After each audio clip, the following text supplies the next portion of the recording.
opinions expressed by callers, guests, and hosts do not necessarily reflect those of the Black Talk Radio Network and Black Talk Media Project. Black Talk Radio is new black media for the new millennium.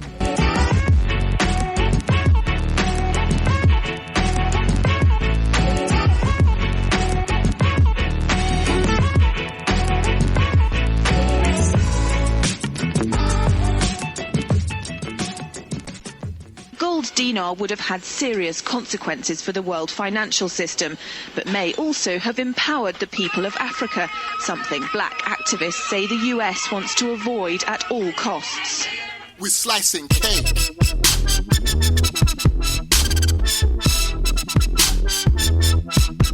We're slicing cake.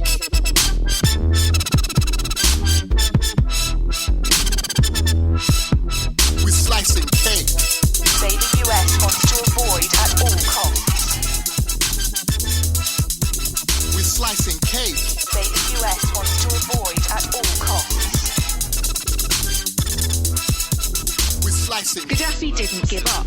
In the months leading up to the military intervention, he called on African and Muslim nations to join together to create this new currency that would rival the dollar and euro. They would sell oil and other resources around the world only for gold dinars. It's an idea that would shift the economic balance of the world. Countries' wealth would depend on how much gold they have, not how many dollars they trade. And Libya has 144 tons of gold. Welcome everyone to Thando Radio Show, brought to you by Black Talk Radio Network. I'm your host, Dave from LA, coming to you live from FEMA Region number 6. And today is July the 20th, 2017. My man Gary Collins called me when you get a chance. Haven't heard from you in a little bit. Worried about you. All right, so sorry about that. I had to just put that out because I haven't heard from my dudes yet. I haven't heard from my homeboy. Don't like that. So, everyone, welcome to Thando Radio Show. Just want to thank you all for listening to us and greatly appreciate that you are doing that. And before we get started in today's show, there were 2 days that we did yesterday. We didn't do what was in the news, so I'm going to try to catch up on some of that and get into this show. There's a lot that's there. So try to catch up. Excuse me, everyone. Try to catch up to get you up to date on some stuff that was in the news. And once you fall behind on this stuff, you can almost forget about it. Some really good stuff. So we're going to jump into that. Listen, everyone, continue to support Black Talk Radio Network. Go to the website, hit the donation prompt, and go through it and actually support the network. Very important that we grow. Also, you can support the network by going to BTR Community, which is the social media network that Black Talk Radio Network has put together for your social media activity and engagement. And is a $24 a year. And this way it is a way that will not adversely affect you. Your identity won't be sold, and you won't be adversely affected by what you post as it being discoverable. Anyone and everyone can see what it is.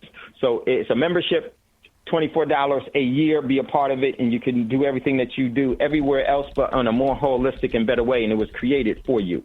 Also, if you like to acquire real precious metals, real money, even though we're paid as a slave, you could save as a lady and a gentleman or as a king and a queen by way of engaging in the great creator's form of money, that being the precious metals. You can go to Prosperity Mint and do that. Posted inside of BTR Community for the Thando Radio Show page. Do that there. And make sure when you do that, you're ready to purchase. Check out what's in inventory. Then email info@prosperitymint.com so someone can assist you and explain the overall buying process. Also, the GoFundMe campaign for my man Will Emmanuel is right there. It's GoFundMe at, let me pull this up real quick. GoFundMe.com/Sam Union Yankee 5P-3500. And this is to get some cash so this family can acquire some of the things that Will Emmanuel will need coming off of germ cell cancer chemotherapy. So very, very important that we do that. All right, so let me, what am I forgetting? Oh, Tradecoin Club. If you'd like to engage in us with our cryptocurrency, you could do that with ourcryptocurrency.com, ourcryptocurrency.com. and that will lead you into where you could trade the cryptocurrencies with us. I anticipate the cryptocurrencies, depending on what happens at the end of July with how Bitcoin splits or forks, was known as forking, as Ethereum did, with becoming Ethereum and Ethereum Classic. A lot of movement is going to be there. Hopefully you all are getting, those of you that are in trading with us on the TradeCoin platform, are solidifying your accounts, because as the cryptos, and they've already started back up, as they go back up, if you haven't done it, you're going to be so far behind and you may miss out on some things. So hopefully you were diligent enough to put time in to do what we had some of the tasks that we had said would be in your best interest. Still do them no matter where you are, but you may not be able to engage into. For those of you that have, get ready for the ride. It's about to take off, and there's a lot of different things that's going to be going on, in my opinion, with that. And we will definitely have for all of you that are in with us, we'll have our weekly call on Mondays after Thando Radio Show, okay? So very, very important. You can do that with ourcryptocurrency.com, ourcryptocurrency.com. Once you sign up, I will send you some information how to set up your account, and then give you some other information as well. Very, very important. All right, so let's jump into what's in the news, talking fast here, because there's a lot to catch up from. This is from yesterday. Rise posted this one from Vogue. Let's not joke about R. Kelly for another 20 more years. So check out that article. Check out that. Next article from the Rise sent from The Verge. Electronics that belong to people flying into the U.S. will get closer scrutiny starting today. Check out that article as well. Next article, Rise posts from AP News. New Jersey Transit weighs disciplinary actions over canceled trains. Check out that article. Next article, Rise posted this from Cerebrally Naive Network. Watchdog Group. Defense programs gave military equipment to fictitious agencies. Yep. And that has a lot to do with what's going on in the world. You'll see that play back out. Next article, Rise posted this from Nothing But Crooks News, NBC. Why did this North Korean defector in haunting video return to North Korea? Check out that article. Next one, Rise posted this from Engadget's. Scientists suck CO2 out of the atmosphere or face the consequences. Check out that article. Next article, I posted this one. I posted this one from the Anti-Media. U.S. military established study. U.S. military establishment study. The American empire is collapsing. So check out that, and then we'll probably do something about that. Very, very important, because they give you heads up about everything. Next article, I got this one, was from yesterday. This was from downdetection.com. Bank of America down. Check your current status. Bank of America ATMs and accounts online and everything went down for 8 hours yesterday, and we posted it, but we didn't get to talk to you about it because we didn't do what's in the news. So check out that. Next article, I posted this one from the Anti-War. How to sustain perpetual wars. It's easy. You hide the bodies. And this comes from antiwar.com. Check out that article. Really good one. Next one from Press TV. China urges Indian troops to pull out from disputed area. And most people don't know that India and China are arch enemies. They actually shoot at each other on their borders. And both of them are a critical part of the infrastructure of the BRIC nations, which this goes to show that big business has a way of making enemies friendly. And that's going to play out in the future, how it's going to play out. We talk about it from time to time. We'll catch up on that. Very important. Next article, this one, I posted this one from Strategic Culture. Americans, and this was a poll, Americans' massive disapproval of both parties. Should have happened a long time ago. Next article, I got this one from the South China Morning Post. And my commentary on this was a super smart move. And this article is that China's Silicon Valley migrants laborers.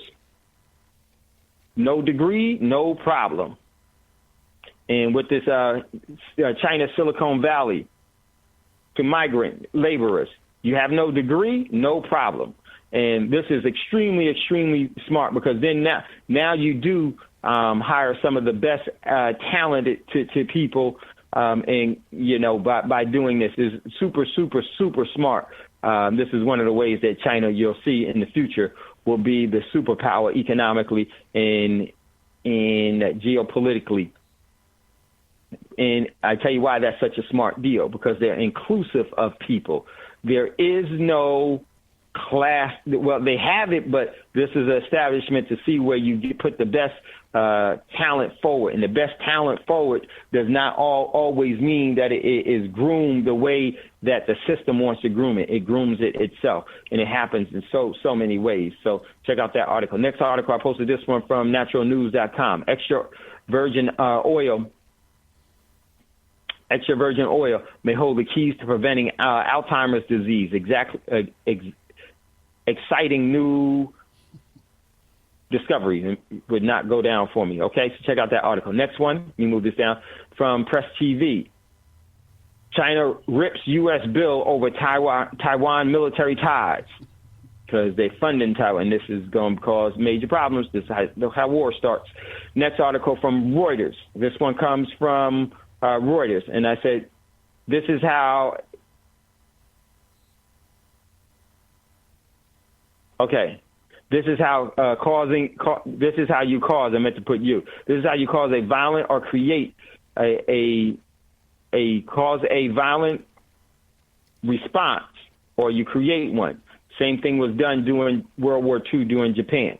This is how you cause a violent response. And this one was, had to pull it up. I was trying to get it up. I posted this one from Reuters. North Korea fuel prices surge after China cuts oil sales. So you go ahead and try to starve them out. That causes major problems.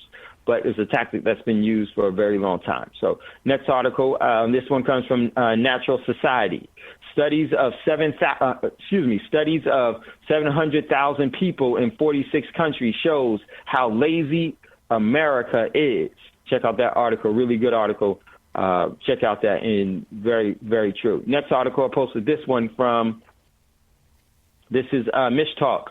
Another reason men don't work, imaginary world, more enjoyable than the real one. So check out that article as well. And those were some of the articles from yesterday. We're going to jump into today's. Rise posted this from The Guardian. All hell breaks loose as the tundra thaws in Siberia. Check out that article. Next article, Rise posted this one from Health Planet 365. Top 10 benefits of pomegranates. Check out that article. Next article from the Healthline, Rise posted. Artificial sweeteners may actually cause you to gain weight. Check out that article. Next article is Rise posted this from the Vox. The COB found huge problems with the Republican health care budget. Yes, this is going to be major issues, and I think it is all intentional. And I'm going to just let me just say this real quick about what you're seeing with the celebrity figurehead Donald Trump. This is what the system absolutely wanted, because what you're going to see is the purge, and this is when this individual was actually there for the bankruptcy and to have an excuse to why you can't have outsiders all of a sudden come into political light and have a prominent position. They're going to show the general population, see, you need us. We don't need you, because they're going to cause, and this is going to be the first perfect segue for economic problems and overall further dismantling of the U.S. hegemony globally. And how it's all going to come, and I do believe that this celebrity figurehead administration won't last very long. I wouldn't be surprised if he seeks asylum in Russia or some other places, because this is all the setup. And then in doing that, it will leave some major problems that they'll say was caused by it, but this was the intention the whole time. Everything is playing out exactly to what they want to do. It's the perfect fall guy for everything, because he's not so-called one of them. And what they'll say later on is, see, this is what happens when you have someone that is, an outsider, narcissistic.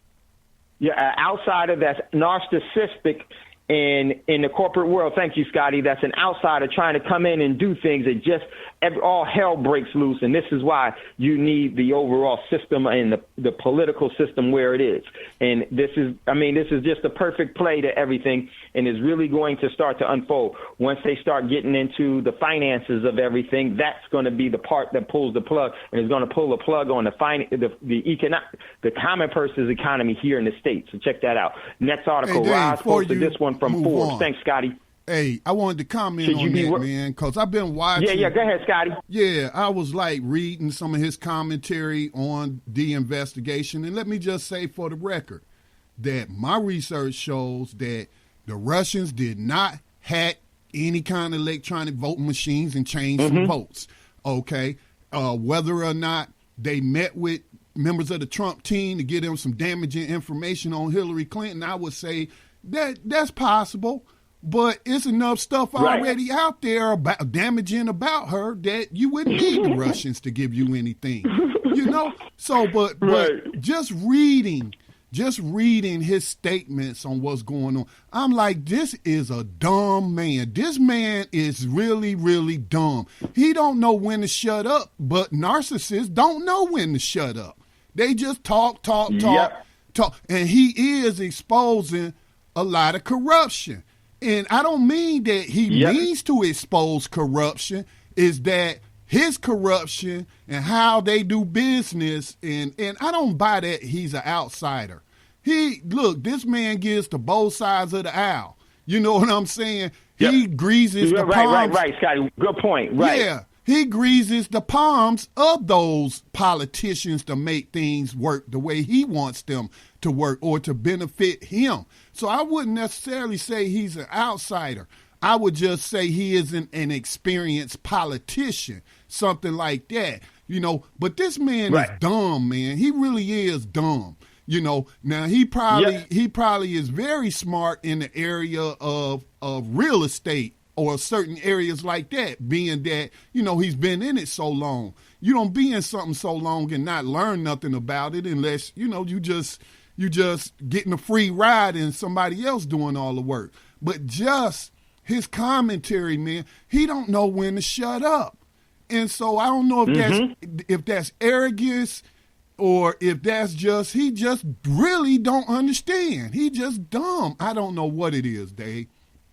I think it's all intent. No, it's a great point, Sky. And I think he's the perfect fall. And we talked about this when the selection campaigns were going on. And yeah, this is all contrived because the system is giving you this. Very true. He's not an outsider, Scotty. Great point. And so this is all coming together. So, and it's going to come together for what the system needs. It needs an empire to fall so it can rise can have another one to come into fruition with some validity so that they can maintain the overall control and subjugation of everyone. So very, very important. Well said, Scotty. Next article, we're going to hurry up. Next article, Rise posted from The Verge. Feds have shut down 2 major dark web marketplaces. Yep, it was done today. Another good article, Rise posting this is the next stage of the AI invasion. MIT new study uses AI to look at food and tell you the recipes. Check out that article. Next one, Rise posted this one. We'll hurry up here. Just got to get into this show. U.S. authorities have seized the dark net. So check out that. Next one, Rise posted this one from Barron's. Would U.S. ban or sanction Venezuela oil? Check out that article. Then I posted this one real quickly. This is from Nothing But Criminals News from from FEMA Region number 6 in Dallas-Fort Worth. Rodents fall from ceilings of Dallas Chipotle customers. And I posted it there. Now, I posted this for a reason. This is so important. You remember when we talked about net neutral, some of the things that I think that we should be doing? We really want to reposition and have sovereignty and self-determination. One thing is you got to stop participating in the overall system. And one of the things that you do what's happening is Chipotle is being targeted, completely targeted. This is why they're having all of this salmonella, Nora, and then all of a sudden this is an asymmetrical approach to sabotage and get rid of your competition and to get rid of, because Chipotle doesn't want to play by the pharmaceutical rules. So what do? You can learn from this stuff. Remember when we talked about you start down and talking down about people's stock. You stop giving energy to it. You stop doing it. They can't survive. Chipotle will not be able to withstand all of these attacks. Can you explain, Dave, what you mean? This is asymmetrical warfare at its best. This is intentional, and we don't know that because we too busy doing other stuff that I can't say on this air and want to kumbaya on stuff, and that don't work. And this is why we stay right where we are. But for those of you that understand that and really want to move in the direction where you be self-determined and all, you will make necessary moves to protect yourself and your family. And, man, you'll never go wrong doing that. Then you can be sovereign and independent. Go ahead, Scotty. Yeah, what do you mean they won't play by the pharmaceutical rules? Chipotle? Yes. Well, Chipotle. What they won't want to do is they didn't want to give in to Monsanto's and the GMO foods. Okay, I understand. And their stock is huge. It was huge. Their stock at one time was, from what I remember, was over $535.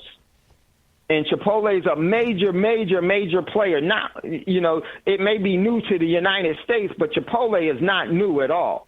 And one of the things that they didn't want to go along with it, and their overall marketplace and their overall margins in the marketplace was huge. And when they didn't want to go along with it, they got asymmetrically attacked. This is some of the things that do work that need to be practiced by us in the other way. So that was up with them, Scotty. So this is no coincidence at all. Just imagine if you had mice and rats and like this, you wouldn't go. This is intentionally being done. This is how you destroy. This is how you destroy. But there are some things that we should be learning. And by non-participating in things, you totally destroy the system. So check out that next article. Roz posted this from Ancient Origins. Let me move this. Wait, oh, man, come on. A recital plant.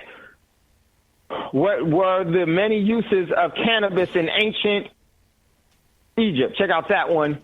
My daggone is jumping all over the place. Hopefully I don't have to. All right, there it goes. Okay, next article. We're going to go. This one comes from, I posted this one from Business Insider. China pulled off a profound feat of teleporting that may help it to dominate the way the world works. China has pulled off a profound feat of teleportation that may help it dominate the way the world works. So check out that one. And going to next article, I got this from Sputnik News. The CIA mind control project MK Ultra docs released for the first time. Check out that. Because they put a lot of people under mind control. Next article, pretty much everyone in so many different ways. See what their tactics are. Next article, I got this from Acting Man. The dangerous season begins now. Check out that. Next article, breaking news, U.S. Supreme Court rules the latest challenges of the travel ban, allows celebrity figurehead Donald Trump's travel ban to temporarily go into effect. Next one, Roz posted this from DW.com. I got nothing to do with that one. Arctic ice shelf, new rifts detected. Check out that. Next article, I got this from Active Post. Courts rules that employees cannot be fired for medical marijuana use. Check out that article. Next one from corporate nothing but criminals.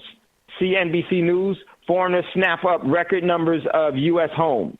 Very, very important is reading the tea leaves, ladies and gentlemen. The setup is there. Next one, I got this one from The Guardian. Deutsche Bank expects subpoena over Trump's Russian investigation. This is where it's going to turn so nasty. The whole thing is, this is the whole setup. They're going to get into financial stuff. And what is celebrity figurehead? They better not get into my finances, like you said, Scotty. But see, this is why they chose him, because he prevents the perfect fall guy, and for what they really need. Next article, Ross posted this one, but I can't This comes from USA Today. African robot team disappears after U.S. competition. African robotic team disappears after U.S. competition. So check out that article. It's a good one. Next one, I posted this from Reuters. Republicans meet late night as Trump demands new health care plan. They couldn't do it. This is always going to spring into the debt ceiling, and everything else, in my opinion, is going to be a mess. So that's what's in the news. And so we want to jump into today's show. Today's show, we're going to have with us Brother Bragg. And today's show, the 20th, excuse me one second. What is really yours that we gave away, and it is everything. And what I mean by what it is that we gave away, I wasn't speaking directly to you or to us from the past standpoint, but us in the general terms in continuance. What was given away? We really gave away everything. And that means if we gave away everything, we can reacquire everything. And that's so important. We're going to do that with Brother Braggs, and we're going to be talking about ancient Egypt being right here. And I won't say ancient Egypt. I will put it this way. The indigenous people have always been right here, that being you. That being the bloodline of yours. Not every person of color or every black person or every melaninated person has come from Africa. Because actually, the actual how that really works, the tar sphere is the whole living planet itself. Is what man does is that man, in order to divide people, you have to create borders. Because what does borders project? Walls. What do walls project? Captivity. The whole world has always been connected to what we commonly refer to Africa, which is not its original names, and it will change throughout times. But the thing is that the whole border issue is one of the tools that the system uses to control. And what we're going to look at is some of the indigenous attributes right here in the so-called border or the prison. I'm going to start saying the prison of Africa, the prison of the United States, the prison of China, the prison of Russia, because all of these countries are nothing but borders with walls that are prison for all of the human species that's there. That's the way I will refer it. And when we look at it that way, we can start to get some more holistic truth, closer to some holistic truth. I don't care where the truth leads. I just want to be in line with it. Don't care what it devolves. Don't care. Not really particular about fantasy. Not too particular about emotional things. More interested and grounded and want to be anchored to the principle of things. Very, very important, and I think is something that we should. So we're going to jump into that portion of the show. And what we're going to do, I'm going to be traveling. So I want to play this one video, and then my man, Brother Braggs, and I are going to talk about this with you all. If you would like to, okay, Scotty, got you. If you'd like to get in on the conversation today, give us a call, 866-510-9025, 866-510-9025, then hit ***. I won't see you in queue today. I will hear you, will need to hear you. So just sound off and say, excuse me, we're going to jump into it. So I'm going to jump into this. And then my man, Brother Braggs, Brother Bragg is there. Will be coming on, and we're going to be talking about this.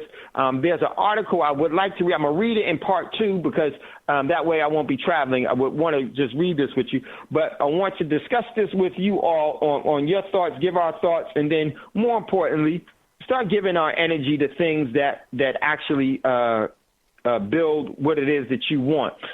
Every person is individually unique. One person wants to go in A direction, another person wants to go in B direction. The two splits of the direction doesn't mean that one is going in the right direction and another is going in the wrong.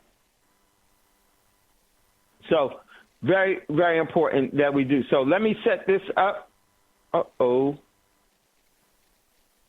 And okay, good to go. One sec. Let me set this up, and then I'm going to start this, and then we'll get into today's show.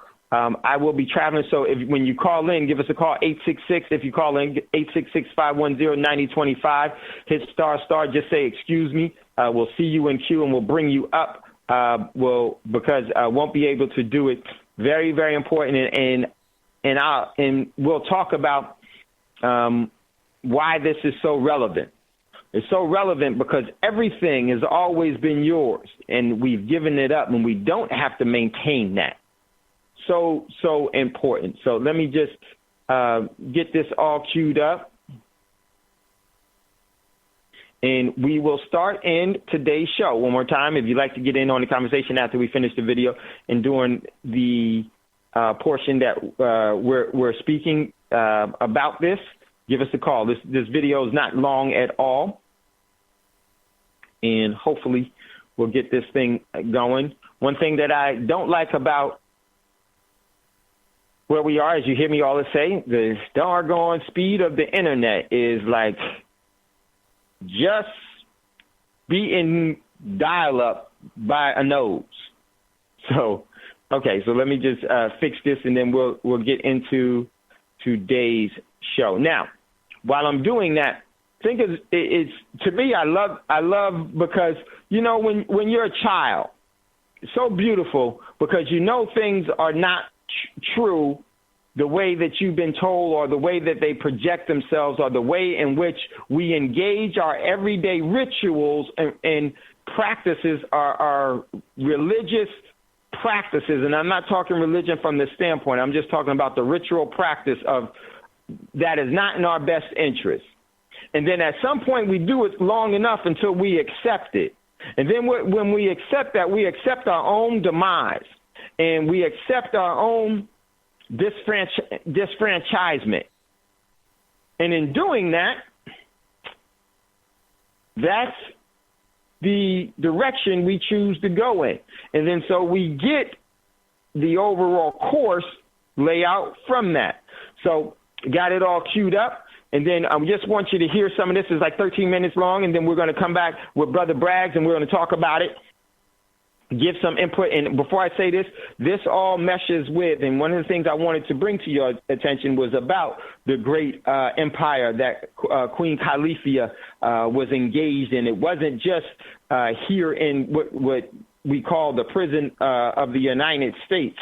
It was, as far north as in Alaska to as far down south into South America and in this whole region, and as far east as China and that area, and so forth and so on. And so very, very important. So this all ties and meshes together. So here we go. Let me just set this up, and we'll get this playing. Here we go. Ancient Egyptian statues in America found in the Grand Canyon. According to the Grand Canyon findings, there are ancient statues that resemble the ancient pharaohs of Egypt from around 2500 BC from Kemet, Egypt. The front page of an article from April 5th, 1909, edition of the Arizona Gazette, retells the discovery of a series of bizarre caves and artifacts in the Marble Canyon region of the Grand Canyon. The report claimed that two Smithsonian-funded archaeologists, Professor S.A. Jordan and G.E. Kincaid, are responsible for the find, and this is what the article reported. Discoveries which almost conclusively prove that the race which inhabited this mysterious cavern, hewn in solid rock by human hands, was of Oriental origin, possibly from Egypt, tracking back to Ramesses. If their theories are borne out by the translation of the tablets engraved with hieroglyphs, the mystery of the prehistoric people of North America, their ancient arts, who they were, and whence they came will be solved. Egypt and the Nile and Arizona and the Colorado will be linked by a historical chain running back to ages which staggers the wildest fantasy of the fictionist. Later in the article, a cross-legged idol resembling Buddha is described along with a large tomb filled with mummified humans, a veritable mashup of Egyptian and East Asian cultures. A dangerous region to explore. Well, this is a national park, so people are not allowed to go into these areas of sphinxes and ancient pyramids, although this remote area of the Grand Canyon makes for perilous traveling. Expeditions by private collectors and academics went forward. The site of Kincaid's discovery was roughly 42 miles away from El Tovar Crystal Canyon, and the Arizona Gazette article noted that the caver's entrance was 1,500 feet down a sheer cliff. This is not the easiest terrain to cover, but it's topography that could be overcome today. Conspiracy theorist John Rhodes claims to know the exact location of the caverns. The site is guarded today by a lone soldier carrying an M16, and that the caverns are a museum for civilization's shadowy elites. To make things even more bizarre, David Icke connects Kincaid's Grand Canyon discovery with reptilian overlords in his 1999 book entitled The Biggest Secret. Canonitis, evidence of ancient Egypt in the Grand Canyon. Is there within the Grand Canyon an enigmatic system of tunnels that's evidence of ancient Egyptian voyage to America? Is it bogus, or is the truth most likely somewhere in between? Philip Coppens reports. As we said, April 5th, 1909, the front page of the Arizona Gazette reported the archaeological exposition in the heart of the Grand Canyon funded by the Smithsonian Institute, and it resulted in the discovery of the Egyptian artifacts. And April 5th is close to April 1, but then not quite. So perhaps the story could be true. Nothing since has been heard of this discovery, and today over 5 million tourists visit the Grand Canyon every year. We would thus expect that if anything was hidden in the canyons, it would thus since long have been uncovered. Of course, they didn't go digging inside any area. However, most tourists only spend about 3 hours at a time at the canyon, usually visiting the legendary South Rim View, about 89 miles, where most of the best and oldest tourist facilities are located. And also, some have said that the entire discovery has since become the center of a major cover-up, apparently in the form an effort to maintain the old status quo, which is that the ancient Egyptians never ventured outside of the tranquil waters of the Nile River. Now, we have to, again, remind everyone what the word Egypt means.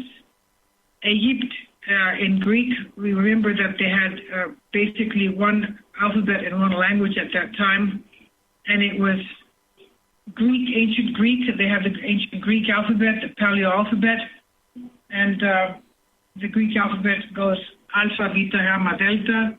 It's also the same with the Aramaic alphabet, Aleph, Beta, Gamma, Delta. The Aramaic alphabet had the same symbols and letters, and even names of the letters were the same as the ancient Greek. And also, Hebrew linguists have written a book over 900 pages long entitled Hebrew is Greek with a Mask On. Now, going back to what Egypt means. Egypt means in Greek Aegyptos. The word is Egypt, meaning it's a compound word, A for Aegean, and Ipt meaning flight.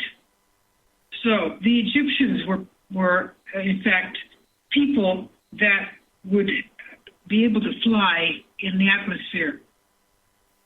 It's not just that they had boats or chariots, they had air chariots, they had aircraft. And it could have been very likely if they had aircraft, because we have it in the name, the compound name of Egypt, Aegyptos, meaning that it would very, very regularly be flying over the Aegean Sea. So they had aircraft, and with these aircraft, although the Grand Canyon is half a world away from Egypt, and we don't know what kind of fuel they used or how quickly they did travel, but the name states that they had something to do with flight. Now, going back to the Grand Canyon, the original story of 1909 goes that the team found an underground network of tunnels high above the Colorado River containing various ancient artifacts, statues, and even mummies. A major discovery, no doubt about it. Impossible to slip off the archaeological radar. However, the Smithsonian Institute will report that it has no records on the subject, even though it has artifacts from the Kincaid Tunnel, and these artifacts look totally Egyptian. So what happened? To find out, there's only one guide, the article itself. Though the article was anonymous, it did identify some of the archaeologists involved under the direction of Professor Jordan, with Smithsonian-backed adventurer G.E. Kincaid, who then relates the findings. The thing is that the story gets weirder when the Smithsonian stated that it had no Kincaid or Jordan on record. In one inquiry from 2000, the institution replied, the Smithsonian Institute has received many questions concerning the article April 5th, 2009, Phoenix Gazette about Kincaid and his discovery of great underground citadel in the Grand Canyon, hewn by an ancient race of Oriental origin, possibly from Egypt. The Smithsonian's Department of Anthropology has searched its files without finding any mention of a Professor Jordan, Kincaid, or a lost Egyptian civilization in Arizona. Nevertheless, the story continues to be repeated in books and articles. There is room for a cover-up, of course, as some have argued. The files do not necessarily have to fit within that department, and the reference to the Phoenix Gazette rather than Arizona Gazette could be a simple error or an escape valve that is so often present in official replies engineered to debunk. Stories like the CIA Division X has no record often means that Division Y is the one who has that record. So there is no Professor Jordan, and Kincaid himself was more than difficult to pin down, but on March 12th of that same year, the Gazette had reported on an earlier phase of Kincaid's adventure. G.E. Kincaid reaches Yuma, it said, Wyoming, down the entire course of the Colorado River, where he's the second man to make his journey and came along in a small skiff, stopping at his pleasure to investigate the surrounding country. He left Green River in October, having a small covered boat with oars and carrying a fine camera, with which he secured over 700 views of the river and canyons, which were unsurpassed. Mr. Kincaid said one of the most interesting features of the trip was passing through the sluiceways at Laguna Dam. He made his perilous passage with only the loss of an oar. An account is factually enough, it seems, to do just that fact. The article concludes, quote, some interesting archaeological discoveries were unearthed, and together the trip was of such interest that he will repeat it next winter with a company of friends. Less than a month later, the same newspaper seems to conclude their story where they had left it off. Kincaid was now talking about his interesting archaeological discoveries, which consisted out of a series of tunnels and passages with a crisscross chamber near the entrance containing a statue. Quote, the idol almost resembles a Buddha, though the scientists are not certain as to what religion worship it represents. Taking into consideration everything found thus far, it's possible that the worship most resembles the ancient people of Tibet. He also stated that he had found an unknown gray material resembling platinum, as well as a tiny carved heads scattered on the floor. urns bore mysterious hieroglyphs, and the key to which the Smithsonian Institute hopes yet to discover. In another room, he found mummies.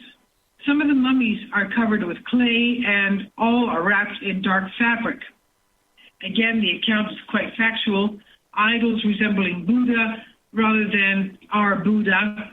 The worship resembles that of Tibet and not is. Kincaid is trying to use analogous to explain his discovery, analogies. It is the anonymous author of the article who makes the connection with ancient Egypt and lets his mind float to one of the biggest discoveries of the time. Still, the newspaper apparently never followed up the story. More on these ancient Egyptian artifacts of the Grand Canyon in upcoming videos. This is from Philip Coppens, Egyptian Canyon.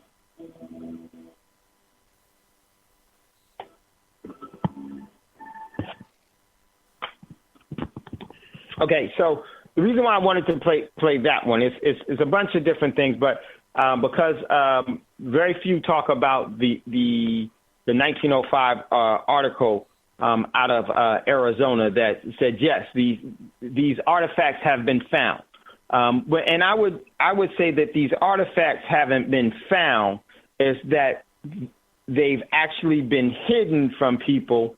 And because the deception of everything has to be maintained, the story of what we get every day in school is the actual story that the system needs to be able to maintain control over people. You know, if you look at the Olmecs, if you look at Queen Califia, all of this area without the prison walls known as borders were inhabited and developed, and the residency and the sharing of the land and living and the cultural ties were all here. The so-called black people have always been here, not by the story. Whenever someone says that you're from Africa and everything else, you got to really ask, why are they saying that? What's the proof? Where are they getting that from? And I'm going to tell you what they're going to say. Easy. Well, history says that. Every black person is from Africa.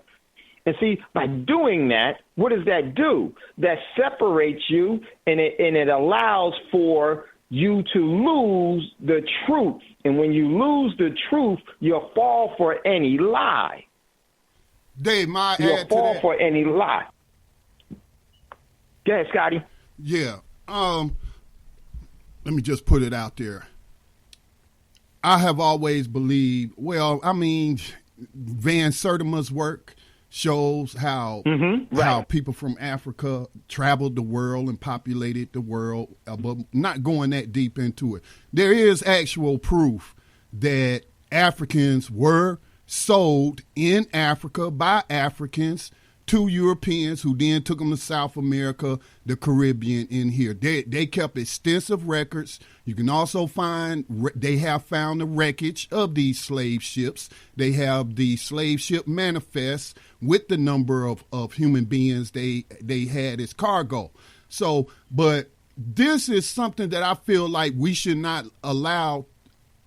We should not allow this to divide us as a people here. No. I don't put a lot of stock into, I'm not concerned about where my Afro ancestors was from, because I'm tied to this land in so many different ways. I was born here, I'm going to die here, hopefully, and be buried here and return to the land. So, but, I mean, why can't we accept that some Africans were brought here? And it really wasn't that many. It was only a little over 100,000.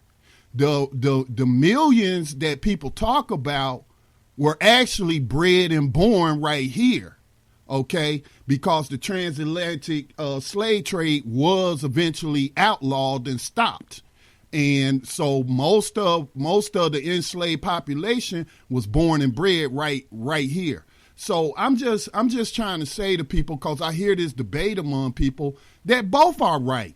That quote unquote black people are indigenous to this land, and quote unquote black people were brought from Africa in the holds of slave ships. There's just too much evidence of that. But I was glad to hear that clip, man, and I hope that you can share that clip in BTR community, because that's there. That's information that you won't necessarily get on the History Channel or something like that. They will continue to hide this type of information. But even here in North Carolina, they talked about the mounds and finding artifacts that are very similar to artifacts you'll find over on the continent of Africa. So, I just want people, it's not something we should argue about, but I just say both are right. No. There's evidence to suggest that both are right. Yes, Africans were brought here. I don't think you could get entire African nations to participate in a conspiracy that requires them to set up museums on the slave ports and issue apologies for their role in it. And to fabricate some ships on the bottom of the ocean that they find and stuff. So I just say both are correct. Black people are indigenous to the entire planet, but other people were enslaved, and like I hear other people say, they enslave indigenous black people too. Yep. That's all I wanted to add. Exactly. No, and it's really important because the whole thing that I want to, and Brother Davis is there, we're going to go to Brother Davis in a minute. See, the thing is that we have to start to resonate within our own energy and not what the system always produces, and allow it to send us on a wild goose chase that always leads to the same prism that we've always been in. And the whole planet is one living being. Man has separated it. Man has caused for this section belongs here because man has taken ownership over, and they try to perpetuate dominion over. Not only were people throughout the world subjugated enslaved people. It wasn't just one group of people that did this only to this. This is a trait, this is a fallacy and a flaw of many, and it can be taught. This low frequency can be taught to people, and it can be something that people decide to do. I don't care who you are. You're capable of everything that's benevolent and everything that's malevolent. So when we look at the truth of it all, is that first we have to come to the realization that everything that we've been told has been a lie. So now reconstructing a truth is very, very important. And the key to reconstructing a truth is that you first have to get you and those that resonate with you in a position that you have sovereignty and self-determination, so that the Grand Canyon can't be a national monument, and California can't, in different areas of California, Nevada, and everything else are designated as national monuments and wildlife and everything else. So you can't go in there to find the truth. Because the thing about the truth is that it's so vast and so large, they can't just erase it and take it out. So what do they have to do? They got to keep you from going in. And this is global. This is not just here. It's everywhere. So we're getting ready. How much time we got? We got Brother Davis is there. Brother Davis, if you wanted to chime in, go ahead, and then we're going to go to a commercial break. If you'd like to get in on the conversation, I can't see you, so you're going to have to be able to say, excuse me, and then jump in. Brother Braggs also jump in a little bit. So we're going to go to Brother Davis, and we may have to extend it to after the break with Brother Davis as well. Brother Davis, welcome to Thando, brother. What's going on? Hey, brother. Excellent show, man. Good talk, man. Can you hear me? Yes, we got you now, Brother Davis. It was a little shaky in the first. Now we can hear you clear now. It's an excellent show, man. Getting off to a great start. First of all, we got to understand this. There's a book out by Dr. Michael I. M. Hotep, and he speaks about, David, I'm sorry, yeah. He speaks about the Africans that traveled the world long before the print of the Europeans ever came into being. So when it comes to talking about this land here, They're trying to do what they always did. They're trying to claim it. Right. But right. Archaeologically, it's already been proven over and over again in every continent of the world that there was a black human print that's being placed long before history was recorded. And we have to understand this. They want you to believe that you all came over here as slaves. No, the one thing that we know is without a doubt is that as black people, we are the direct DNA descendants of the first chosen by God to place on the earth. We know that. See, so we can't allow them to control the debate. In reality, they know they don't have a history to stand on. So what they stand on is what they regularly use: weaponry, lies, and deception. And the sad part about it is that we allow ourselves to be victimized by it because the largest number of Americans submit to it. And when I say the largest number of Americans submit to it, I mean that they just give in to whatever the status quo says.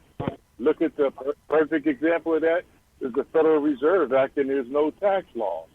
So this has been perpetual since their arrival. The only reason why black people have not had a print as negative as the Europeans' print is because we came in peace and did trade all over the world and was respected so much we were embraced on every continent that we approached. So people have to understand we can't argue over the trivial crap no more. If we're going to make a difference, we're going to have to stay focused on the one main feature.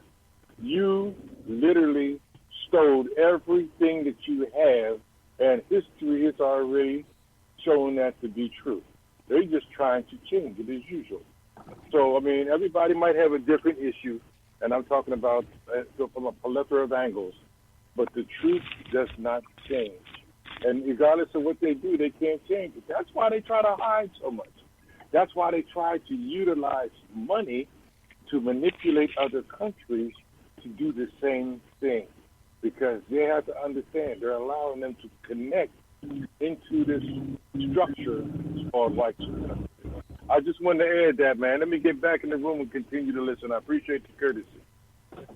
Man, great call as always, Brother Davis. Great show yesterday. Greatly appreciate you. So true. Listen, everyone, get ready to go to a commercial break. You're listening to Thando Radio Show, brought to you by Black Talk Radio Network. When we come back, jump in on the conversation. Give us a call, 866-510-9025. Hit *. Say excuse me if you have a comment or a question that you would like to raise, because your overall energy is the most important thing what you do with it, and we absolutely appreciate and treasure it here. We'll be right back after this quick commercial break. Brother Bragg, get ready to jump in.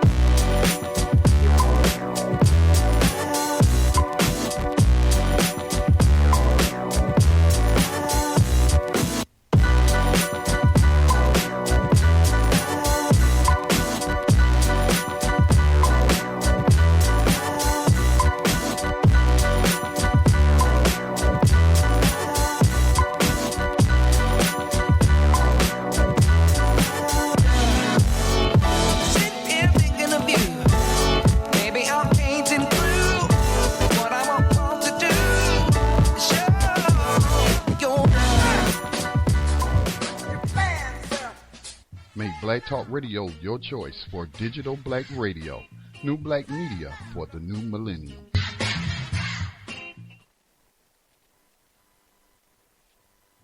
Okay, welcome back, everyone, to Thando Radio Show, brought to you by Black Talk Radio Network. If you'd like to get in on the conversation, give us a call, 866-510-9025, 866-510-9025. And the reason why this should be a part of our overall conversation so that we can re-energize ourselves to realizing that there's a truth that we have to know and we have to live by and uphold so that the lies won't be lived by, upheld, and maintain the overall paradigm in which we already live by. If we do nothing about our overall individual and collective situation, it will not change. And so I think for us to question everything brings about the most important thing, because the question is more important than the answer because it gets you closer to different forms of the truth. And the forms of the truth it doesn't discriminate itself to any particular individual or people. The truth is a living entity among itself, in my opinion. So I think it's probably, and the truth is what the great creator, the energy that the great creator has put for sustainability. That's how I see it, and I think it should be upheld by us. So if you'd like to get in on the conversation, give us a call, 866-510-9025. And by us realizing and seeing that everything that we have is already yours. Now it's incumbent upon us to be good stewards of what it is that we've been given.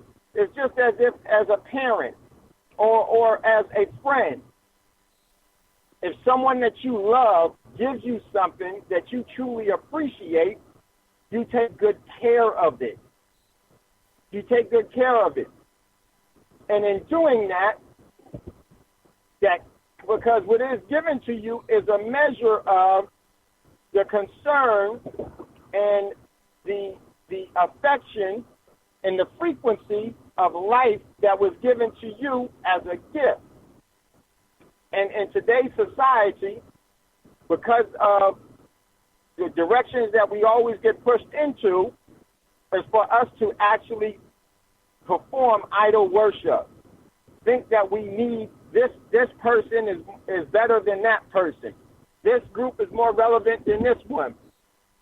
This group is smarter than this one. This one is more necessary than another. When in actuality, everyone has incredible talents and abilities that we all should be gaining from, first and primarily from the individual themselves first.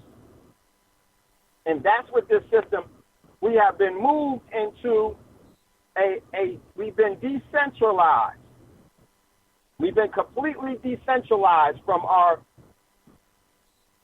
natural capabilities to where it's been harvested and corralled to be used as an asset of someone else.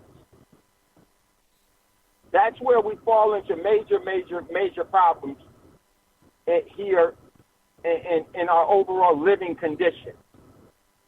So everywhere, there is no such thing as America. It is a fictitious entity that only lives because someone gives energy to make it prevalent. There is no such thing as that. It is something that was created by individuals, and it has to be maintained for it to have any relevance by individuals. It is not a living entity. And because it's not a living entity, it has no frequency. It has no sustainability. You do. So, I didn't know, Brother Bragg, are you there? I'm here. Can you hear me? Yeah. Go ahead, Brother Bragg. You know, you and I talk about, a lot that, we're standing on our own stuff in our own indigenous land or our original settlement because we are able to traverse the whole living planet because it is a great, wonderful paradise that we all can engage in. But go ahead, Brother Bragg. Now, Dave, I'm going to take you in a whole different direction because you know what? I'm wild like that. We have conversations, so people don't know how me and you hook up. We hook up differently. But check this out. I'm in this land, in this book, The Lost Continent of Mu. I just want you to hear some things. And I'm going to show you some things. It's parallels. And when I say parallels, some of the things, remember, everything is deception. Everything you think you know, you don't know jack. So if you're not operating from that premise, you can't learn. So you gotta right. Wipe the slate. You gotta wipe the slate clean. Everything that you've been taught is bull squaddled. From the Pilgrims, I don't know if they still teach that stuff. When I was a kid, when Thanksgiving came, we was coloring pilgrims with black hats with buckles on their boots and the Puritans, they tell you how godly they was and this and that. And then when they came to this land, the first thing they did was wipe out the indigenous that look like us. Now, I debated because I got a lot of resources, and I got some old books, but the way that they word it, it's hard to understand, so I didn't want to read from them. But so I came to this modern book. I got books from the 1500s before these people started changing things. And if you go into these old books will blow your mind because they tell you the people that were here, they were Hebrews. Hear what I'm saying? You got to get into old text. You got to get out the Cromwell, Oliver Cromwell books. Oliver Cromwell whitewashed, and he killed the indigenous Irishmen. He sent them into slavery. They look like you and me. Once they get rid of you, they take your name, they take your land. They take your culture. Understand that. Do your research, and you'll see this. Everywhere that they came that you and I were, once they wiped you out, they took your culture, your ways. Now, let's talk about proxies. You got a whole bunch of different people in America calling themselves natives and all these different things, but they came from Europe. They came from the steppes. They came from Siberia. So that doesn't make them indigenous. They're native, and it's a difference. Just like if you're a citizen, that means you belong to the government. So watch what you say. Right. And I hope I'm not sounding aggressive, but I'm just getting. This is my brother Bragg. Brother Bragg, you be you. Everybody else always wants to be themselves. You be you. And this is my passion. This is where I go hard. Because, see, we got to understand, and I had this conversation with some of my elders, and I had to be very respectful in how I talk to them, and I always try to be respectful, and above all, I want you to know that I'm humble, but I'm passionate. Because this you need to be passionate about. You got people that's taking your birthright, people that have no entitlement to your birthright, and they stealing from under your feet because they miseducated you about who you were, what you were, and where you came from. You have to take it upon yourself. Nobody's going to hand you the keys to the castle. You want the keys to the castle, you got to earn that. So you got to do the due diligence. Now, I'm just going to take you in a different direction because this is how I roll. I read anything, and believe this, when you read anything, you're going to learn a lot of different things, just coincidental learning. That's why I read anything. I'm just a junk reader. Very good. So now this is from The Lost Continent of Mu, James Churchwell, The New Introduction by David Hatcher Childress. And this is the second chapter of The Lost Continent. Just walk with me. I'm just going to do a couple of quick pages.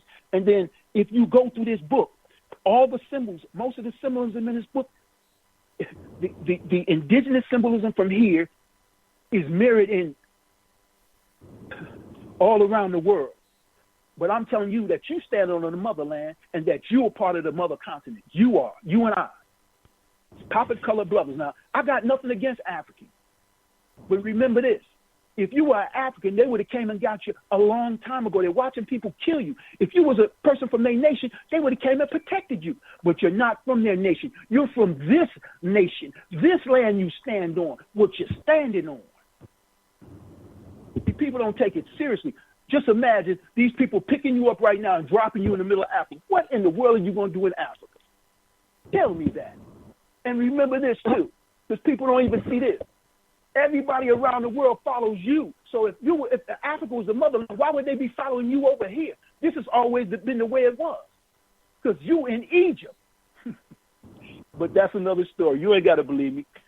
Your research, start researching, you're gonna fall in there just like me. But I just want to read this to you right quick. The record of destruction of Mu, the motherland of man, is a strange one indeed. From it, we learn how the mystery of the white races in the South Sea Islands may be solved and how great civilization flourished in mid-Pacific and then was completely obliterated in almost a single night. A few decades ago, science would have been very doubtful about the possibility of the former existence in the Pacific Ocean of a huge continent such as Mu. But since then, records have come to light and comparisons have been made which prove that such a land did at one time exist. The proofs are of several types. First, as I have already explained in the opening chapter, there are sacred tablets found in Indian temple and deciphered with the aid of a learned priest. These tablets gave me the first hint about Mu and sent me on a worldwide search. They had been written by Knuckles, either in Burma or in the motherland. They told how and the motherland is the Latin, just so you know. Okay. Excuse me, train of thought. They had been written by the Knuckles, either in Burma or in the motherland. They told how the Knuckles had originally come from the motherland, the land in the center of the Pacific. They also told the story of the creation of man and his advent in this land. Records of later date written in Mayax, Egypt, and India tell and describe the destruction of the land of Mu.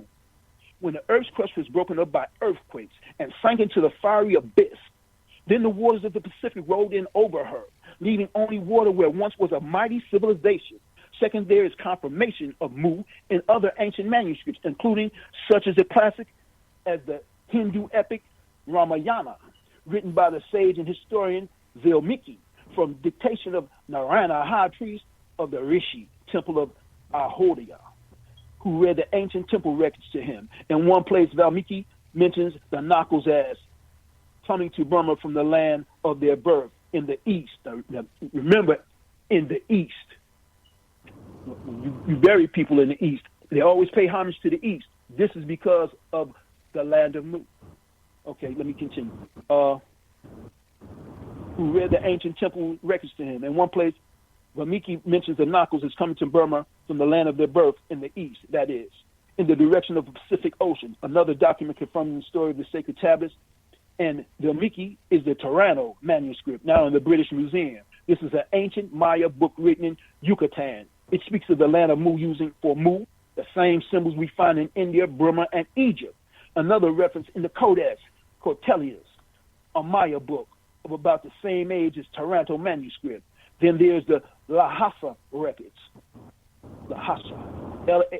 I hope I'm pronouncing that right. Record with hundreds of others from Egypt, Greece, Central America, Mexico, and the cliff writings in our western states. Now listen to what I say. And the cliff writings in our western states. Third, there are existing ruins which by their location and symbols that decorate them tell of the lost continent of Mu, motherland of man. On some of the South Sea islands, notably Easter Mangaya, Tonga Tuba, Panapi, and Ladori, or Mariana Islands, there stand today vestiges of old stone temples and other lithic remains that take us back to the time of Mu. At Exmouth, in Yucatan, a ruined temple bears inscriptions commemorative of the land of the West, whence we came, and the striking Mexican pyramid southwest of Mexico. And I'm telling you, those first Mexicans, they look like you and me too. Monument to the destruction of these lands, yes sir, lands of the West. Fourth, there's the University of certain old symbols and customs discovered in Egypt, Burma, India, Japan, China, South Sea Islands, Central America, South America, and some of the North American Indian tribes. The other seats of ancient civilizations. These symbols and customs are so identical and certain they came from one source only, Mu.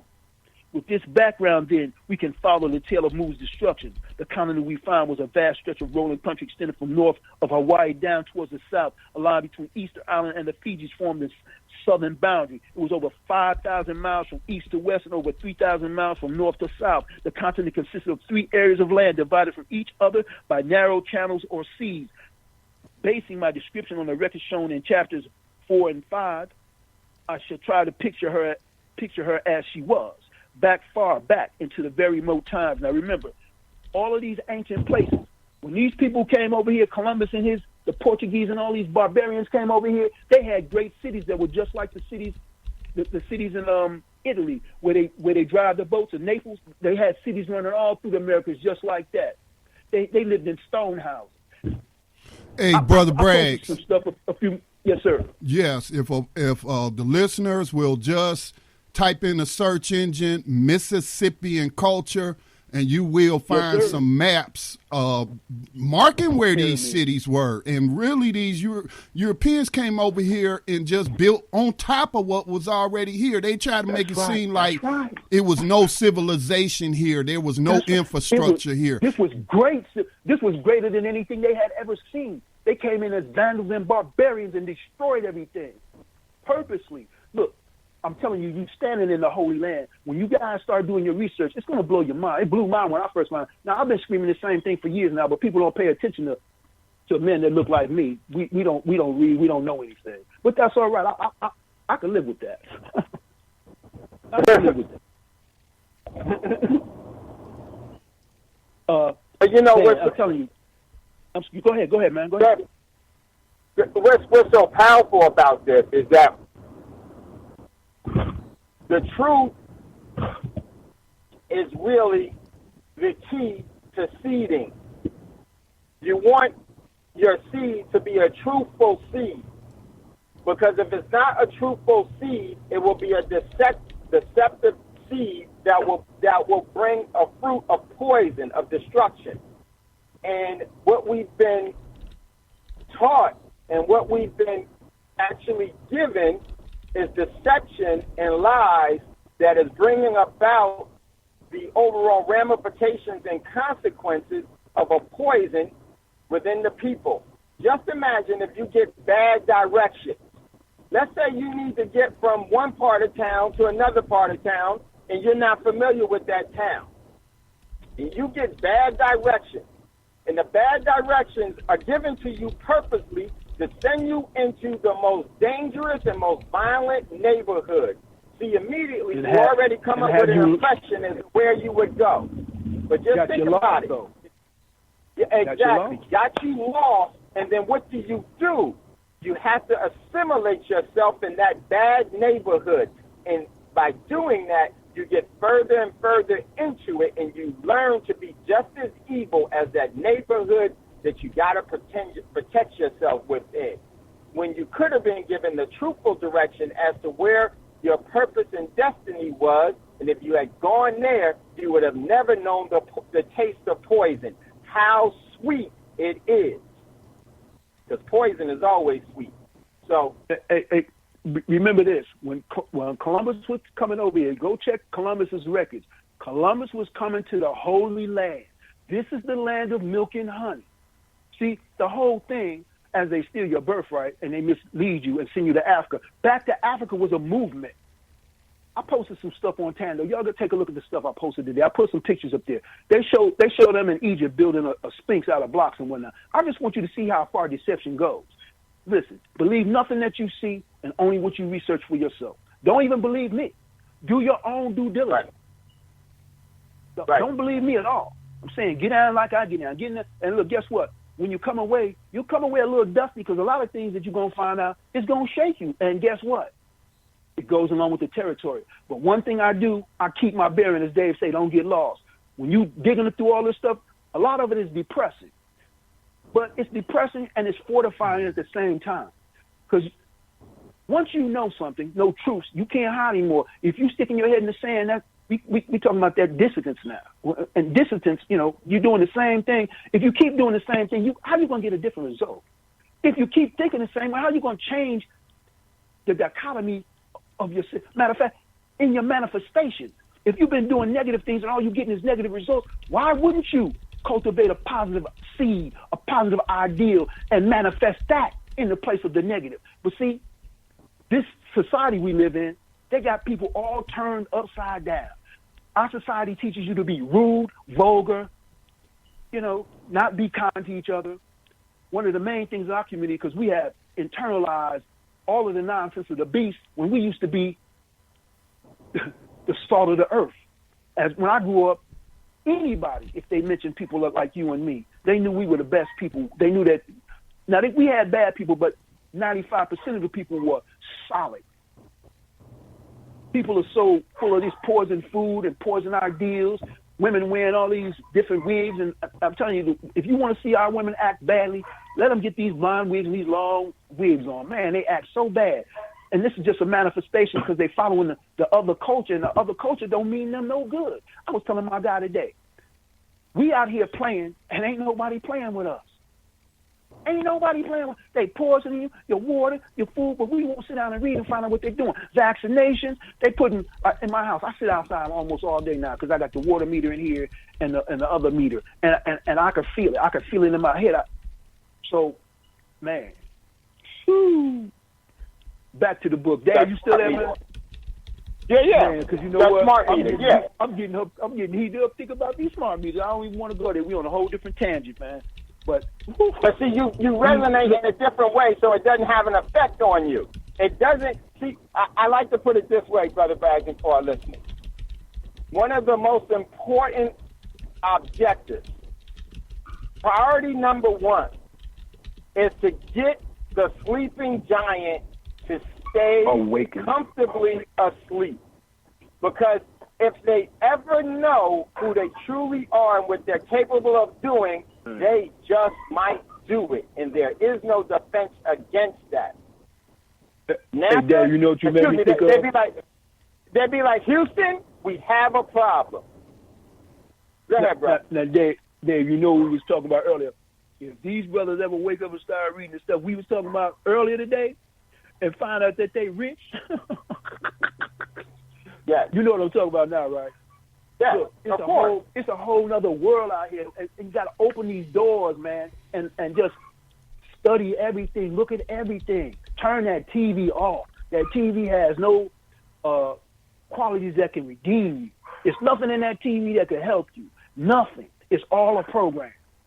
And you watching your programs, being programmed every day. And I'm not knocking nobody. If that's what you do, do it. But there's a consequence to that.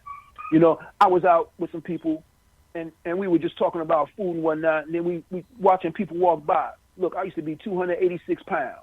My stomach was like, I'll say 15 inches over my shoes. I'm 5'8", so that made me a pretty big dude. But when I flipped on everybody, I started reading about this food, about the water. You know, the fluoride they put in the water is industrial waste, right?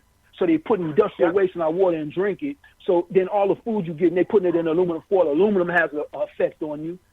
Everything look, the dishwasher soap you use it. Look it up. It's no good because it's got a poison in it. The hand cleaners, the antibacterial, it's got a thing in there that messes you up. Man, everything that they do. Look, I don't use soap. I don't use deodorant. I don't use toothpaste. You're probably going to say he's crazy. He stinks. No, I don't stink. I use limes under my arm. That's why I use limes under my arm. And in my mouth, I use turmeric and coconut oil. That's what I brush my teeth with. Now, it don't taste good. I probably could put something in there, but I'm that hardcore. I deal with that taste. You know what I'm saying? But this is how studying stuff. Look, I used to be a savage. Man, I was a hamburger, steak eating. Man, people be like, you're not, man. They look, I'm about $1.65. So when people see me now, are you all right? Now, when I was, about to fall out on diabetic on 5 different medications, nobody didn't ask me nothing. When I was ready to die, when my foot was halfway down in that grave, nobody didn't ask me nothing. But I changed everything. I don't eat. Man, you don't have no drink? No, I don't drink beer. I don't drink whiskey. No, I don't do none of that. But it's cool if you want to do it. Indulge. You know what I'm saying? I don't judge. But remember, alcohol consumes the mind and the body. Look it up. Pull that Adam up. Look it up. It ain't no joke. Alcohol is witchcraft. It's magic. It's a spirit. Yep, so true. They tell you that's what they call it. The spirits. Hey. It puts that outside entity and takes you outside of yourself. And so it's so true. Listen, and when you're drinking it, it's a portal to spirit. I'm sorry. And when you're drinking it, it's a portal to spirits because it leaves you wide open dimensionally because it's messing with your soul. But that's another conversation for another time. So true. If you'd like to get in on the conversation, give us a call, 866-510-9025, 866-510-9025. And for me, and once again, remember, hit star. I won't see you in the queue. You just have to say, excuse me, and we'll bring you up.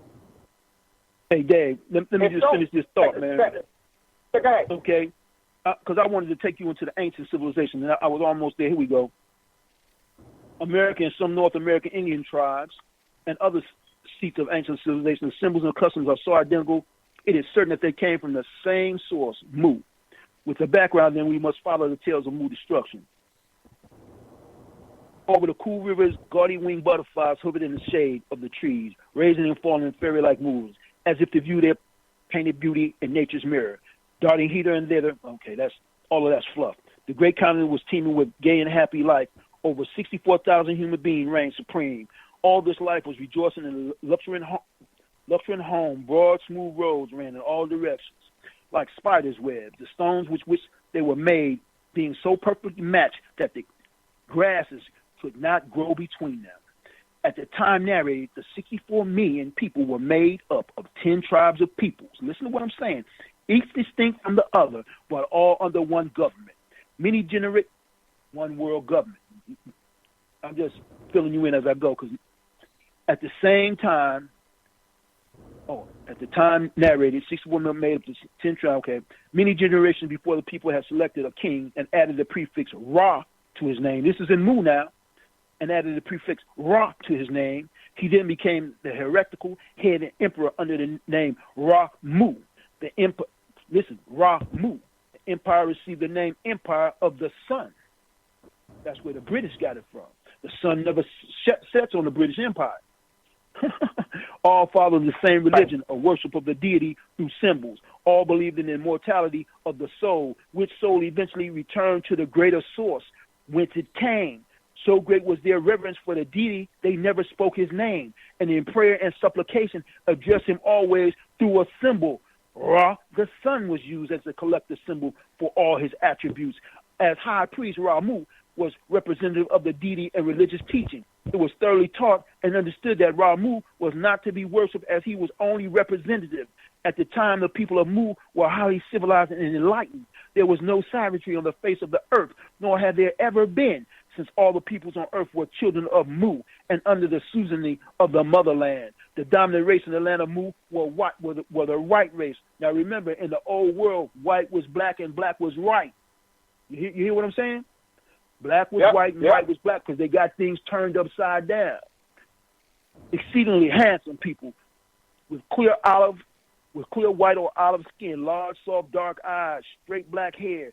Besides this white race, there were other races, people with yellow, brown, or black skins. They, however, did not dominate. These ancient inhabitants of Mu were great navigators and sailors.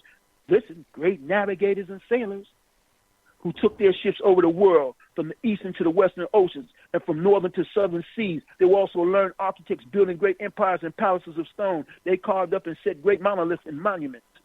In the land of Mu, there flourished 7 great principles, cities, the seats of religion, science, and learning. There were many other large cities, towns, and villages scattered throughout the 3 lands. Why do you think they want America? Many cities were built at or near the mouths of great rivers, these being the seats of trade and commerce, whence ships passed to and from all parts of the world. The land of Mu was the mother and the center of the earth's civilization, learning, trade, and commerce. All other countries throughout the world were her colonies or colonial empires. According to records, inscriptions, and traditions, man's advent on earth was in the land of Mu, and this account, the name land of Kui, was added to that of Mu. Great carved stone temples without roofs, sometimes called transparent, temples adorn the cities, the rooflessness being to permit the rays of Ra to fall on the heads of those in supplication and prayer, a symbol of acknowledgement by the deity. The wealthy classes adorn themselves in fine raiment with many jewels and precious stones. They live in imposing palaces attended by servants. Colonies have been started in all parts of earth. Being great navigators, their ships were constantly carrying passes and merchandise to and from various colonies. What were you saying about them flying, man? On cool evenings might be seen pleasure ships filled with gorgeously dressed, jewel-bedecked men and women. Their long sweeps with which these ships were supplied gave a musical rhythm to the song and laughter of the happy passengers, while the great land was thus in its zenith, center of the earth's civilization, learning, trade, and commerce, with great stone temples being erected and huge statues and monoliths set up. She received a rude shock. A fearful visitation overtook her, rumblings from the bowels of the earth. Brother Bragg, hold on. Wait, because it's too important. Hold on right there. We're getting ready to go to a commercial break. When we come back, you're going to pick up right from there. If you'd like to get in on the conversation, give us a call, 866-510-9025. Why is this all relevant? Because you're relevant. And when we continue to ignore the truth, we become irrelevant. Very, very important. You're listening to Thando Radio Show, brought to you by Black Talk Radio Network. We'll be right back after this quick commercial break.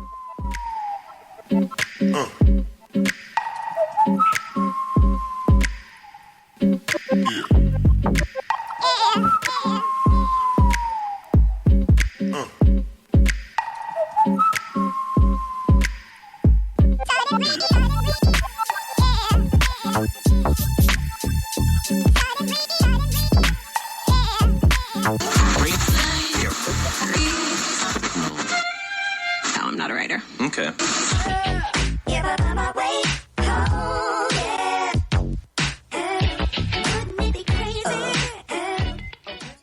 Black Talk Radio since 2008, providing new black media for the masses.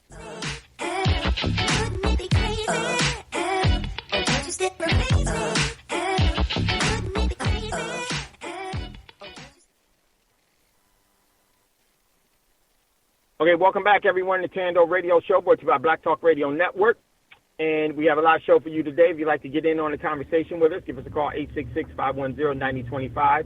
Hit star, say, excuse me. We'll hear you, and we'll definitely bring you up. We're going to jump back with Brother Bragg, and then we're going to just talk about, and then why is this so relevant, and what are some of the things that are obtainable by us all individually and collectively.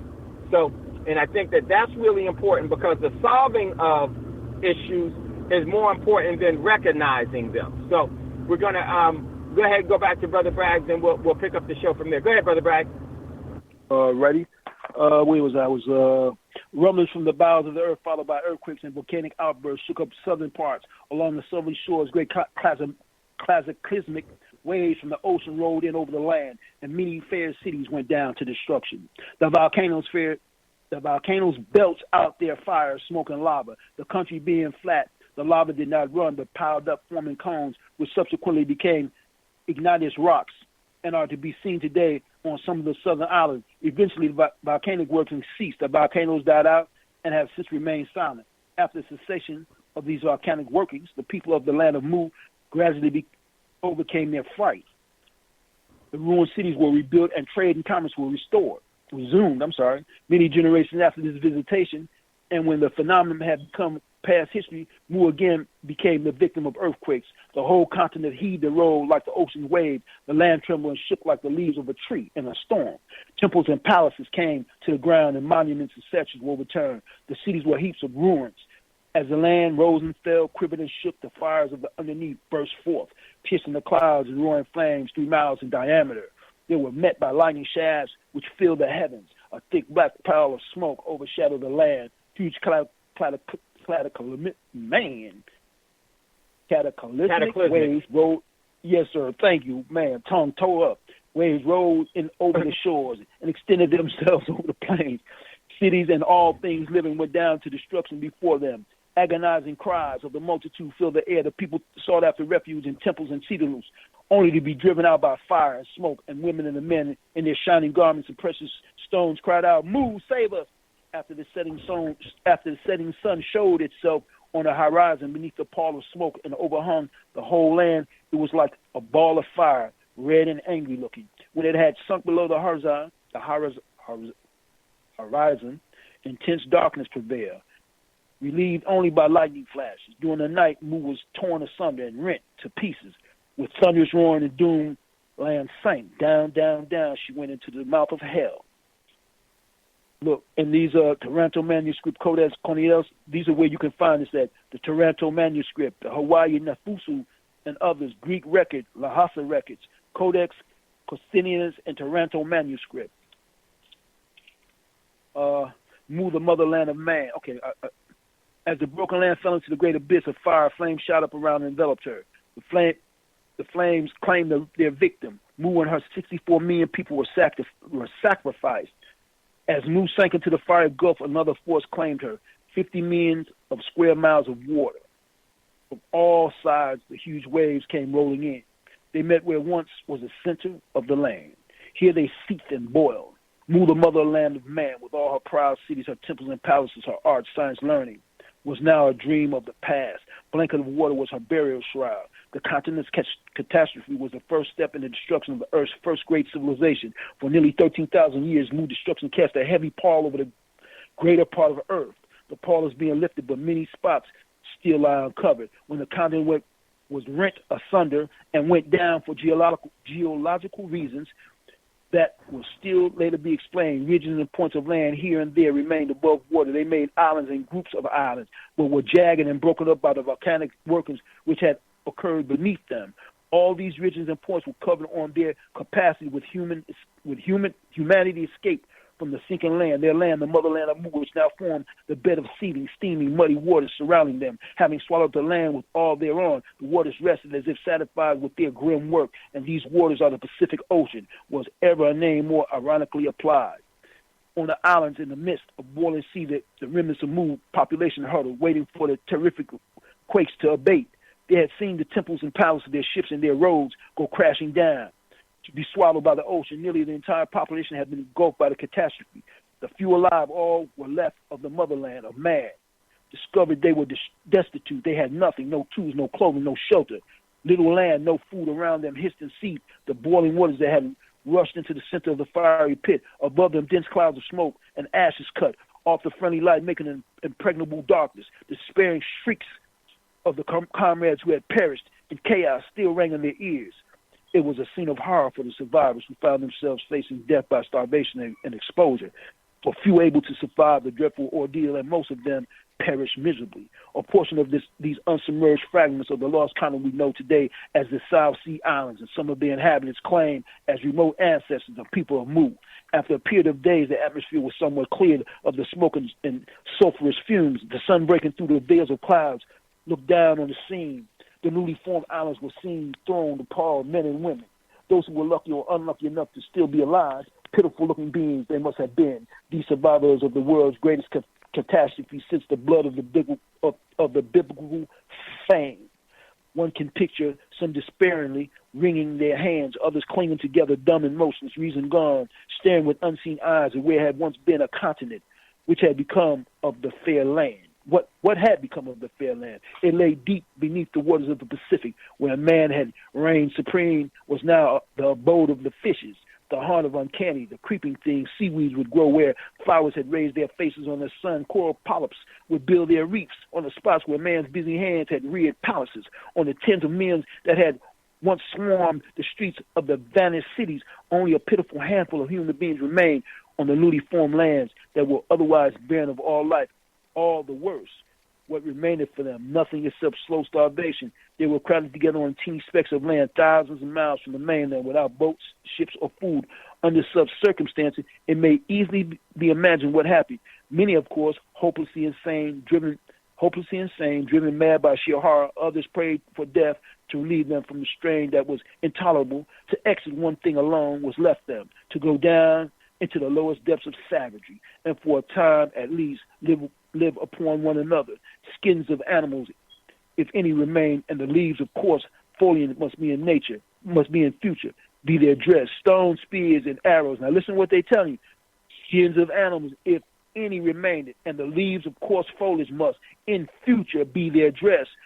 Stones, spears, and arrows must be their weapons of defense and offense. Their cutting tools must be fashioned from flints and shells, but the primary thing was where to get food. No doubt many died from exposure, fright, and hunger. And as these died, their bodies became the food of survivors. In this manner began the first cannibalism and savagery. Thus, the survivors of the highest civilization descended to the lowest savage, which has continued on through the ages. One may imagine the loathing and repugnance that these cultured beings must have had for such food, and we may believe that many died before they could force themselves to partake of it. Gradually, however, generation followed generation through the long procession of years. The poor islands sank lower and lower until even traditions of their past, which at first were religiously kept and handed down to posterity, became dim and at least forgotten. Their former greatness was erased from their minds as completely as the treacherous waters of the Pacific had wiped away Mu. But forgotten though this past is by the islanders, marks have remained among them for future identification, thus carried out an unvarying law. I have mentioned the veil of darkness was cast over mankind by the destruction of Mu. This I mean as a comparative sense only. The colonial empires for a time carried on the civilization of the motherland, but without her aid, they gradually declined and flickered out. It is from these ashes the new and present civilization arisen, the land of man's event on earth. That's another chapter. Now, Brother Bragg, let me just, definitely. I'm here. Check this out. This is what I want to add to that. I want you to think about what Brother Bragg's just read. And just from things that I've read and some research that I've done and some things that are you can find now. there are structures, large structures, from Alaska to Japan to Channel Islands to down in Los Angeles area, down throughout Central America, down into South America. Large structures that are still there today. And let me just tell you about the Land of Mu. This is so, throughout history, part of this has been hidden. One of the things which you see with this is that you can see technology was used to shape their land into the ocean. The same technology that was used, in my opinion, in Haiti. Why was this done? There could be various reasons why it was done. One of the reasons that I think it was done, because when you think about these large earthquakes with all the technology that they had, in my opinion, far beyond what we have now, they knew if it was a natural process and a natural way of life, they would have known that their overall infrastructure of over 64 million people would be in a position of disadvantage for it to stay where it is because it was in a seismic area. How do you create a seismic area? All you got to do is take the lifeblood out of the earth, known as oil, and then she will shape violently. And then this, in my opinion, was some of the ancient HARP technology, because nuclear war is not new to this planet. It's been here for many years. That technology was there. Why would you want to destroy such of these people? Because you learn from them, you take their overall science, you develop a plan of diversion from that, and then once you are able to, because you've been trusted with there is no secret, then all of a sudden you got to have governments that have secrets. Why do governments have secrets? Because they realize that they got to keep stuff from people so they don't know what they're really doing. And then because of that, what would you do? You destroy the one that taught you how to be as prosperous as they are and what you could be, so that you can steal everything. And I think that was what was really happening there. And the scars of that are still in the Pacific Ocean to this day. In California, in Japan, in Alaska, in Central America, all of that, the Khalifian land is still there, and it always has been. And I think this is real important because it shows you what you can build when you're sovereign and self-determined. Let me mess them up a little bit more, Dave. Let me mess everybody's mind up just a little bit more, man. That's why I love these crazy books I read, man, because they put new ideas in your head. You need new ideas. The land of man's advent on earth. In the land of Mu, we have unquestionably found there where man made his advent upon the earth. Various records conclusively prove that the land of Mu was the biblical Garden of Eden. Prove that Mu lay to the west of America and to the east of Asia, and therefore in the Pacific Ocean. Data that I have examined also show that the motherland was in the Pacific Ocean, because much of this data consists of actual remains of vanished continents on parts that were not submerged, that still remain vestiges of temples, traditions, statuary, and sacred symbols. And the written evidence and inscriptions declare that these mementos of a vanished race originated in Mu. The authenticity of the remains is corroborated in every possible manner, by written records, by inscriptions, by customs, by language, and finally by traditions. I have established this by indisputable evidence and the place where there was a prehistoric civilization. Much of the evidence is concretely furnished by stone temples, stone monuments, stone statuary, cut and dressed stone, waiting shipment, and the quarries whence the stone came. In these quarries, unfinished statuary have been found. And as these discoveries have been made in the South Sea Islands, it demonstrates beyond a shadow of a doubt that those islands were once parts of the... Now, just to touch on that, just remember, those what they call those heads in Hawaii, at first they only showed the top of the head, but they found out those statues were like 200 feet tall and whatnot. Because when they dug down, it was a whole body. It wasn't just a head. It was a whole body. And all those, that's in Hawaii. The records of data based on the supposed age of Toronto manuscript established that the land of Mu was in existence up to the very edge of historical time. Existed, that is to say, up to within 12,000 to 12,500 years ago. Taking the islands whereupon remains and traditions have been found, I have sketched a map indicating that Mu was situated in the Pacific Ocean. There is nothing upon which to base either a western or northern coastline. From various records, it would seem that this continent consisted of 3 separate islands, divided from each other by narrow seas or channels. This is how the people crossed the land masses. But where or how these divisions were made by nature, there is nothing to show except possibly an Egyptian hieroglyph which represents 3 long, narrow lands running east to west. For various reasons, the principal one being colonization, I think the land ran much farther north and has thus been shown. I have Great Easter Island. That's the place, Easter Island. As the south, that's where, Easter Island, the southwest corner, Toga, Tubu, as about southwestern corner. The Ladrones as the northwestern corner. Hawaii is the north and no defined northeastern corner. I have made many large bays and estuaries because records show that the land was low without mountains. As the land was so low and rolling with immense plains, it would have naturally have a coastline similar to that one I have drawn. Both the Toronto manuscript and the Codex Cortesanius refer to the land of Mu as the land of hills or the ridge of earth. The Greek record speaks of plains. I have convinced that all 3 of the records are correct because up to the time the continent vanished beneath the Pacific, there were no mountains. The volcanic workings was sent moved beneath the waves were preparatory to mountain raising. So mountains raised out the ocean, Where we find specks of land above water with incontrovertible evidence of continental resources, we are made doubly certain that these specks are parts or remains of a continent. These bits of land are, as I have said, little islands peopled by savages. They are thousands of miles away from any mainland, and is therefore the strongest possible proof, stronger than any record, inscriptions, or tradition, that back in prehistoric time there was a continent, and that continent was peopled by highly civilized human beings. The ancient records and remains on the South Sea Islands show that the man was created a civilized being, but untutored and uncultured. He was created with knowledge of his own soul and believed and worshiped the deity. Israel revealed by the presence of certain figures used as sacred symbols that man generally was, at that time, in an undeveloped intellectual state and simplicity. Of the first sacred symbol was necessary in order to convey ordinary subjects to his mind. When, however, we find, hold on, hey, Brother Bragg. Yes, sir. Hold on. We gotta end the show out.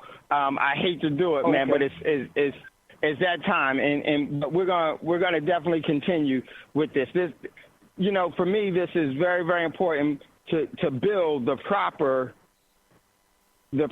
etiquette as to how we should be dictating our lives. We should be recreating what it is that we want to live in, and that becomes by the choices of us all. And it has been done ancestrally in the past, so it can be revisited again once we decide to do something different. And that decision starts right where you are with you today. How you resonate is everything. What it is that you decide that you're going to do, and being sovereign and self-determining is very, very important. So listen, everyone, coming up right after is going to be CC. She's going to have my man Rick Masters on. My man, film extraordinaire, film creator extraordinaire. So he's coming on with BIB and Black in Business with the golden voice of Black Talk Radio Network. So stick around for that. And it's never goodbye. As always, we'll see you later. And before you ask for a fortune, make sure to give one away. Brother Bragg, Brother Davis, all, thank you so much for being a part of it all. I truly appreciate you. Much love, much respect. Brother Bragg, if you would, high frequency, yes, chime us out of here. Peace. Yes, sir. Peace, peace.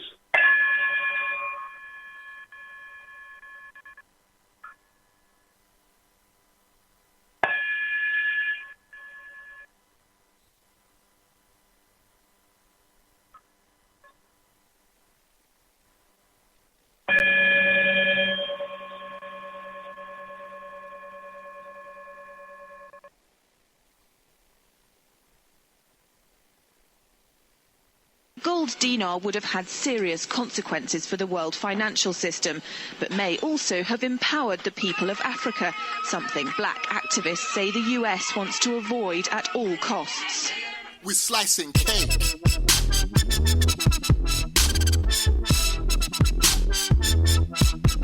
We're slicing cake.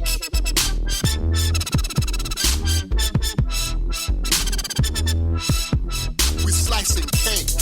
Say the US wants to avoid at all costs. We're slicing cake. Say the US wants to avoid at all costs. Gaddafi didn't give up. In the months leading up to the military intervention, he called on African and Muslim nations to join together to create this new currency that would rival the dollar and euro. They would sell oil and other resources around the world only for gold dinars. It's an idea that would shift the economic balance of the world. Countries' wealth would depend on how much gold they have, not how many dollars they trade. And Libya has 144 tons of gold.